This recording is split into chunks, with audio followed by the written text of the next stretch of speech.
Indian റെയിൽവേയുടെ diesel യുഗത്തിന് തുടക്കം കുറിച്ച ലോക്കോമോട്ടീവാണ് WDG-1. വാസ്തവത്തിൽ WDG-1 എന്ന പേരിൽ ഒരു ക്ലാസ് ലോക്കോമോട്ടീവ് ഉണ്ടായിരുന്നില്ല. WDM-1 എന്ന പേരിലാണ് ഈ ലോക്കോമോട്ടീവ് യഥാർത്ഥത്തിൽ അറിയപ്പെട്ടിരുന്നത്. പിന്നീട് ഈ ലോക്കോമോട്ടീവുകൾ ചരക്ക് തീവണ്ടികൾ വലിക്കുന്നതിന് മാത്രം ഉപയോഗിക്കാൻ തുടങ്ങിയപ്പോൾ ചില റെയിൽവേ രേഖകളിൽ ഇതിനെ WDG-1 എന്ന് തരംതിരിച്ചതായി കരുതുന്നു. WDG-1 ബൈ WDM-1 ചരിത്രം. ആമുഖം. 1957 ഇന്ത്യൻ റെയിൽവേ അമേരിക്കൻ ലോക്കോമോട്ടീവ് കമ്പനിയിൽ ആൽക്കോ നിന്ന് ഈ ലോക്കോമോട്ടീവുകൾ ഇറക്കുമതി ചെയ്തത്.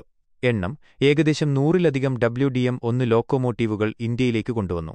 ഉപയോഗം: ചരക്ക് തീവണ്ടികൾക്കും പാസഞ്ചർ ട്രെയിനുകൾക്കും ഇതുപയോഗിച്ചിരുന്നു.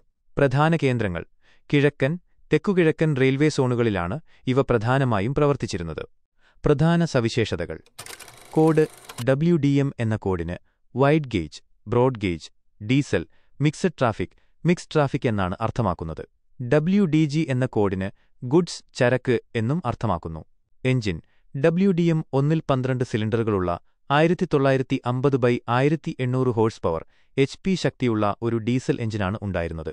പരമാവധി വേഗത: ഇതിന് ഏകദേശം മണിക്കൂറിൽ 104 കിലോമീറ്റർ വരെ വേഗത്തിൽ സഞ്ചരിക്കാൻ കഴിയുമായിരുന്നു. ഘടന: ഇതിന് ഒരു ഡ്രൈവർ ക്യാബിൻ മാത്രമേ ഉണ്ടായിരുന്നുള്ളൂ. അതിനാൽ ട്രെയിനിന്റെ ദിശ മാറ്റണമെങ്കിൽ ലോക്കോമോട്ടീവ് തിരിക്കേണ്ടിവരുമായിരുന്നു. പിൻവലിക്കൽ: ഏകദേശം 40 വർഷത്തെ സേവനത്തിന് ശേഷം 1990കളുടെ അവസാനത്തോടെ എല്ലാ WDM-1, WDG-1 ലോക്കോമോട്ടീവുകളും സേവനത്തിൽ നിന്ന് പൂർണ്ണമായും പിൻവലിച്ചു. ഇന്ത്യൻ റെയിൽവേയുടെ ആധുനിക ഡീസൽ എഞ്ചിനുകളായ WDG-4, WDG-3A, WDP-4 എന്നിവയൊക്കെ വരുന്നതിനു മുൻപ് ചരക്ക് ഗതാഗതത്തിൽ ഒരു പുതിയ യുഗം തുറന്നുവിട്ടത് ഈ ലോക്കോമോട്ടീവുകളാണ്.